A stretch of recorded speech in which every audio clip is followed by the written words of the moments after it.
Do you need golden eagles to assist with the grind? With today's sponsor, Free GE for War Thunder, you will be able to get some free golden eagles by completing simple tasks like a survey. And if you sign up with my promo code EPGEK, you will get 10 GE for signing up, but most importantly, you will be able to fund my future giveaways, where I will be able to hand out 5 to 10,000 golden eagles, depending on the amount that you guys accumulate throughout the link in the description. Welcome back, and today we are playing out the A2D, and this looks like a very heavy attacker. And that's, well, mostly because it is, but it's also a little bit deceiving. This thing has a lot of potential as a fighter. Now you are gonna have the usual issue of being a prop at 7.0, just like the Mark 24 Spitfire. However, this thing is super fast, it holds its speed quite well in straight lines, it gets an airspan, and the climb rate is absolutely ridiculous. And the power is definitely abusable. Now it doesn't turn the best overall, but you definitely can turn with stuff if you manage to drain their balls before they get their nose on you. This thing is, however, very much reliant on being at a little bit of an advantage. You don't really want to be defensive flying in this thing. You don't want to be reversing people in this thing, as I reverse this SU-9, because it's just not super maneuverable. It's absolutely humongous and it's just very easy to hit. So you want to keep initiative, you want to stay above people and stall them out that way. Now the issue comes from the fact that basically everyone tries to run away from you, and I mean, that's what they should do. It's just very annoying to fight this way, and you have the exact same problem with, well, the Mark 24. However, this thing is a fat heavy attacker, and a lot of people like to fight fat heavy attackers because they think it's a free kill. And if you put yourself in a bad position, it kinda is. It doesn't really like clawing back an advantage, unless of course it's a full down tier. Then this is one of the most dominant props in the game. You do need to use your brain a little bit to actually kill planes like the P-51Hs, the Mark 24s, you know, all the very strong props at high BRs. But you can definitely do it, and you essentially get an infinite amount of tries. You use your speed, you kind of fly it like a jet, but you just have absolutely obscenely high thrust to weight. And while it's pretty fast for a prop, it's not quite fast enough to really catch jets. Now I am catching this 262 because I pushed him into the corner of the map and I pushed him into the map border. Luckily he went for the Clown of the Year award and he decides to put it in the ground.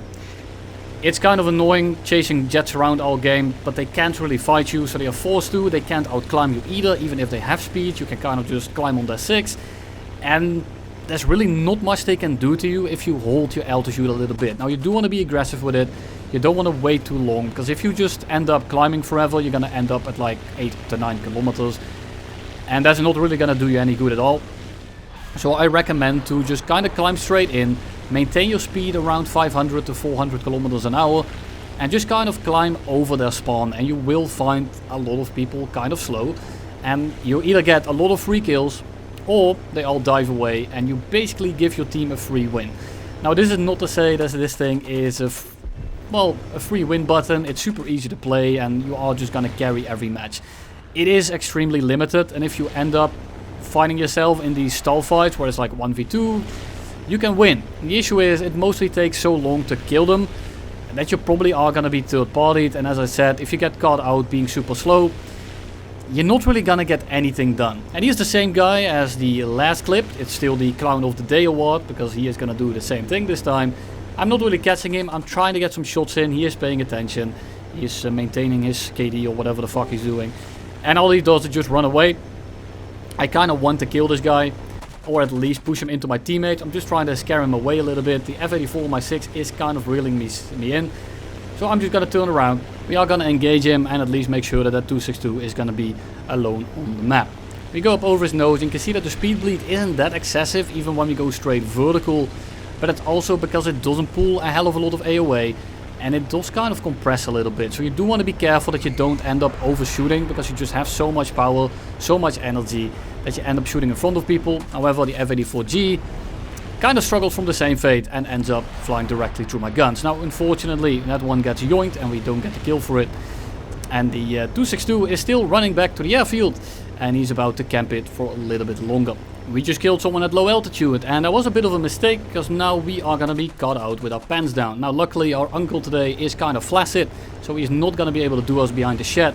Instead, because we are below them and we are actually quite a bit slower, we are able to pull inside of his loop. He is turning tighter than us, but being faster just means that he kind of shoots out in front of us, and I'm now forced to break off and go for the MD452. I don't like doing this, but he is too fast, and if I dodge that, I am dead. So I just go for the head-on, I pray to the gods that I actually hit him, and then I break off. I could have full committed him and hope for the trade, but you know, I'm not gonna survive that because this thing is absolutely massive.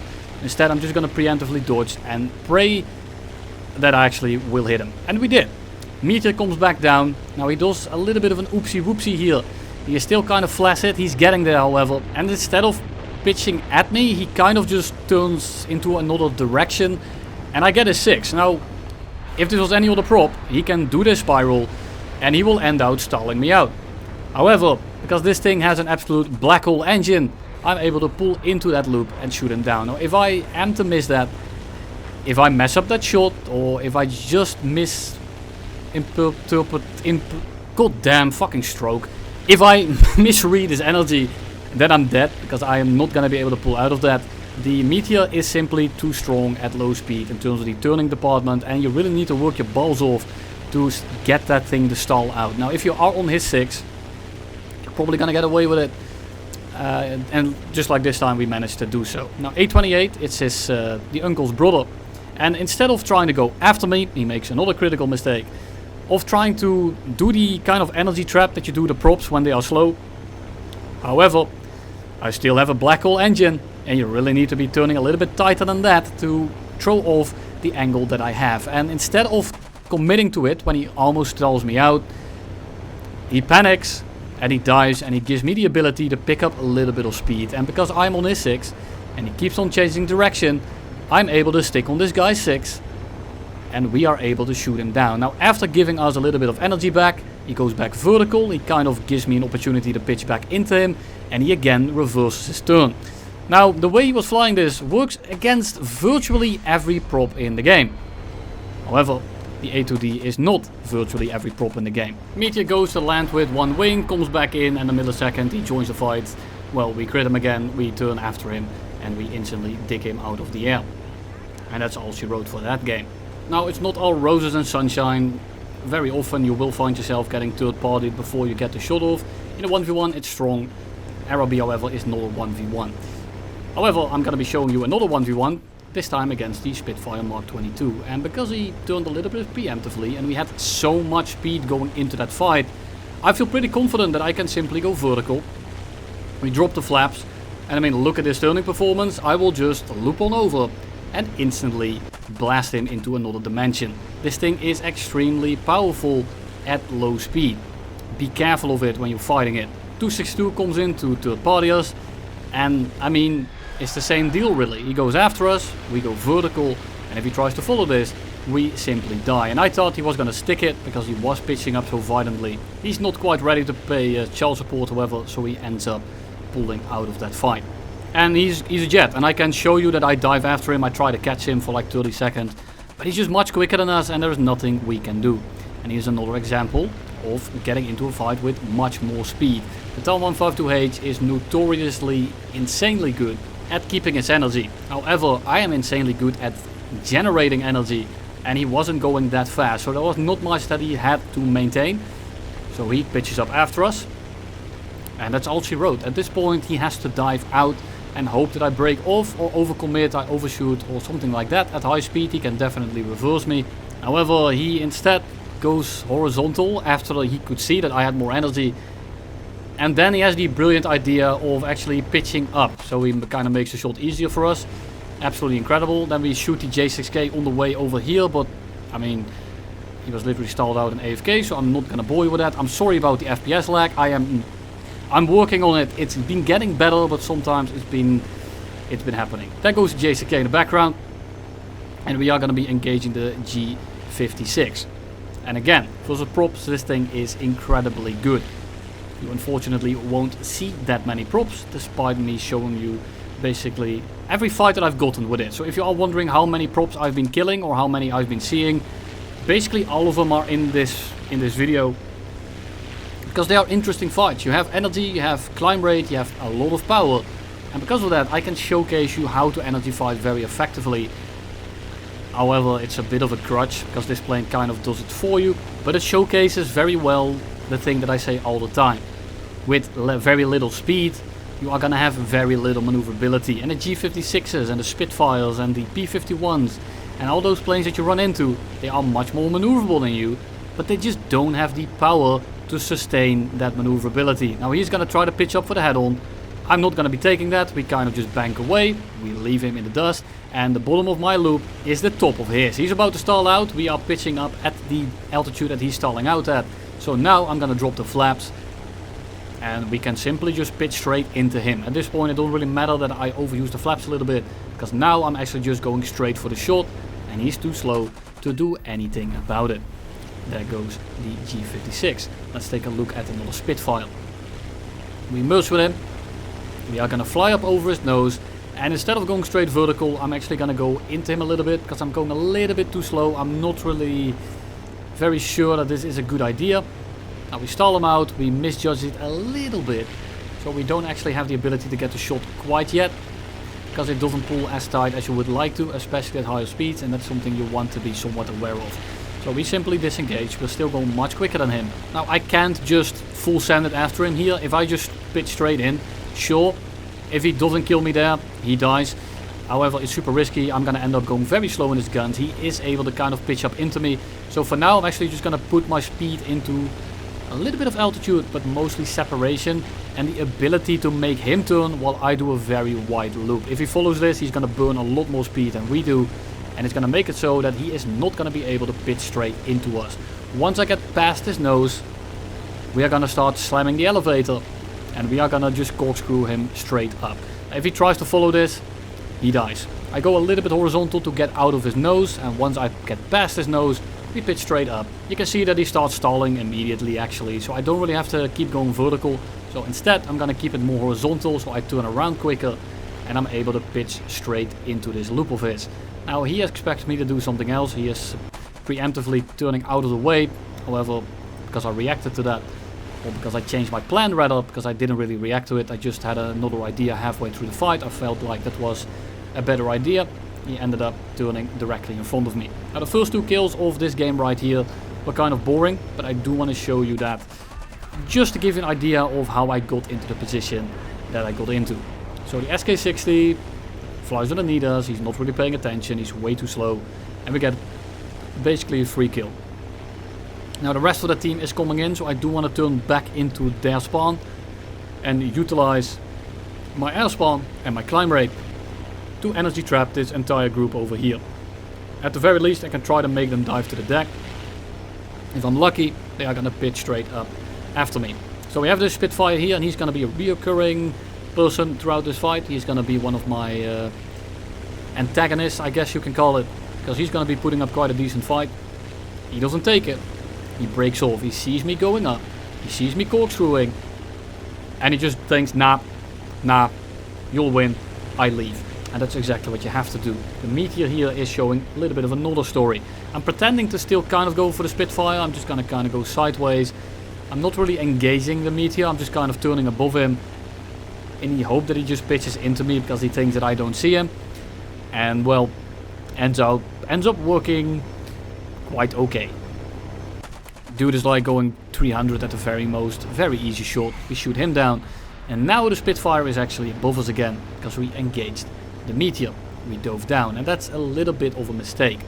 However, this is a Spitfire, so we can actually fight it. Now it is a Mark 24. You can tell this by the BR bracket because it is 7.0, 8.0, and well, or 7.7 I think it was, and it was silver.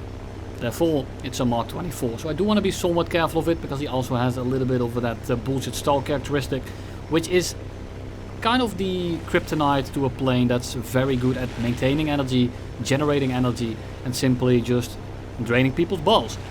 A Spitfire is a very good counter to that because he can simply just kind of pitch up at you, and he doesn't really have to use his brain too much. Now he is, I'm not discrediting him, but you can just kind of put your nose on me and it's gonna be able to pitch straight into my setup, which is dangerous. So I do want to be careful of this Spitfire.